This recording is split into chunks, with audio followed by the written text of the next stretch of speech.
आज बात करते हैं प्रॉपर्टी सेल की। प्रॉपर्टी सेल कैसे करी जाती है, क्या वास्तु के अंदर इसका कोई डायरेक्ट उपाय है या फिर आपको अलग अलग कॉम्बिनेशंस लगाने के बाद में प्रॉपर्टी सेल करनी पड़ती है। बहुत सारे स्टूडेंट्स का एक सबसे बड़ा क्वेश्चन यही होता है कि प्रॉपर्टी सेल नहीं हो रही, हमने वेस्ट में कागज रख दिए, हमने नॉर्थ वेस्ट में कागज रख दिए, इसी घर जिस घर में रहते थे इसको पूरा बैलेंस कर दिया। कई बार तुक्का तो लगा लेकिन शॉर्ट कोई जवाब नहीं मिला कि ऐसे प्रॉपर्टी सेल होती है। तो प्रॉपर्टी सेल के लिए आपको दो विषयों में नॉलेज होनी बहुत जरूरी है। एक है एस्ट्रोलॉजी और दूसरी है लैंड एनर्जीज। इस लैंड एनर्जीज में मैं देवतास को पार्ट नहीं मानता, क्योंकि प्रॉपर्टी सेल के लिए किसी भी देवता को बैलेंस करने की कोई खास जरूरत नहीं पड़ती, क्योंकि देवता फील्ड वो फील्ड होते हैं जिसमें रहने के बाद आपकी सेहत पर क्या असर पड़ता है ये देखा जाता है।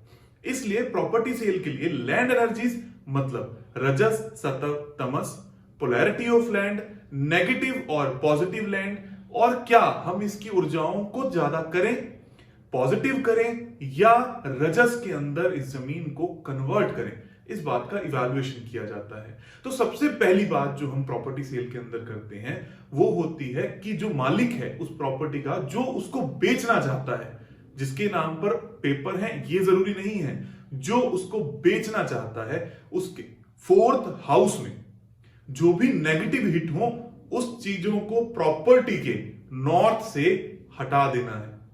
मैं दोबारा इस बात को रिपीट करता हूं, जिसके भी फोर्थ हाउस में नेगेटिव हिट है जो उस प्रॉपर्टी को बेचना चाहता है, उसी प्रॉपर्टी के फोर्थ हाउस मतलब नॉर्थ में आपको एंटी एलिमेंट्स एंटी हिट्स को हटा देना है।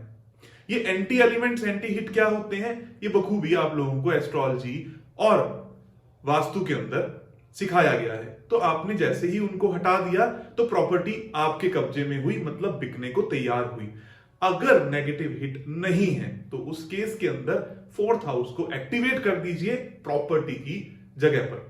दूसरी बात होती है लैंड एनर्जीज की। अब मैं आपको इस बात को एक केस के सहारे समझाता हूं, शायद आप लोगों को ज्यादा अच्छे से ये बात समझ में आएगी। तो हमारा ये एक प्रॉपर्टी है, इस प्रॉपर्टी के अंदर हमने ग्रिड लगाया।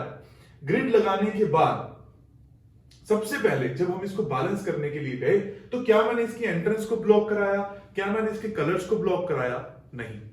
सबसे पहले किसी भी प्रॉपर्टी सेल के लिए हमने इस बात का ध्यान दिया कि उस प्रॉपर्टी का फायर एलिमेंट कैसा है, क्या वो प्रॉपर्टी फायर की है?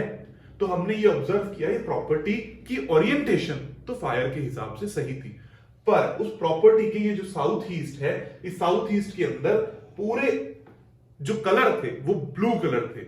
इसके कारण इस प्रॉपर्टी के अंदर दिक्कत आनी स्टार्ट हुई, तो हमने वो ब्लू कलर भी हटा दी। अब बात आती है कन्वर्जन की। जब भी जैसे ही मैंने ये ब्लू कलर हटाया और एस्ट्रोलॉजिकल उपाय किए तो कस्टमर आने स्टार्ट हो गए जो कि काफी टाइम से नहीं आए थे, लेकिन अभी भी कन्वर्जन नहीं हुआ। उसके बाद जब जाके मैंने इस प्रॉपर्टी की नाड़ी को चेक किया तो वो आई तमस। आप हमेशा इस बात का ध्यान रखिए कि रजस सतव और तमस जो तीनों प्रकृतियां हैं वो अलग अलग तरीके की प्रकृतियां, अलग अलग तरीके की लैंड, अलग अलग तरीके के ऑक्यूपेशन में काम आती हैं। तो क्योंकि हमें इस वक्त इस फैक्ट्री को बेचना था, अगर मैं इस फैक्ट्री को कोल्ड स्टोरेज की तरीके से यूज करने के माध्यम से ले रहा होता तो फिर से मुझे इसको तमस में कन्वर्ट करना होता। तो जब मैं इस प्रॉपर्टी के पास गया, क्योंकि काफी टाइम से ये प्रॉपर्टी ऐसी थी, वो तमस की थी, तो मैंने बेसिक बैलेंसिंग कराने के बाद ये चेक किया कि वो कन्वर्ट हुई कि नहीं हुई। वो नहीं हुई, और बहुत ही सिंपल सा उपाय किया, उसको रजस में कन्वर्ट कर दिया।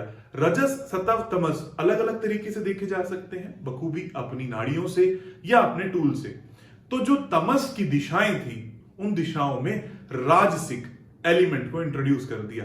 राजसिक एलिमेंट क्या होता है? कॉपर को मैंने वहां पर इंट्रोड्यूस किया और नेट छठे दिन वो प्रॉपर्टी सेल हो गई। ये रियल लाइफ एग्जांपल है दिल्ली के अंदर एक फैक्ट्री को सेल करने का।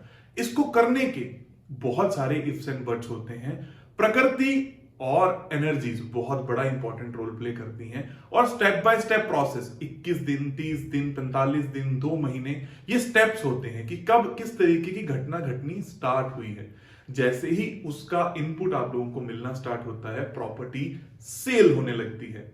बस ये छोटे से उपाय हैं प्रॉपर्टी सेल के, आप लोग करके देखिए, समझ के देखिए और चीजें आसान बनाने की कोशिश कीजिए। Thank you, lots of love.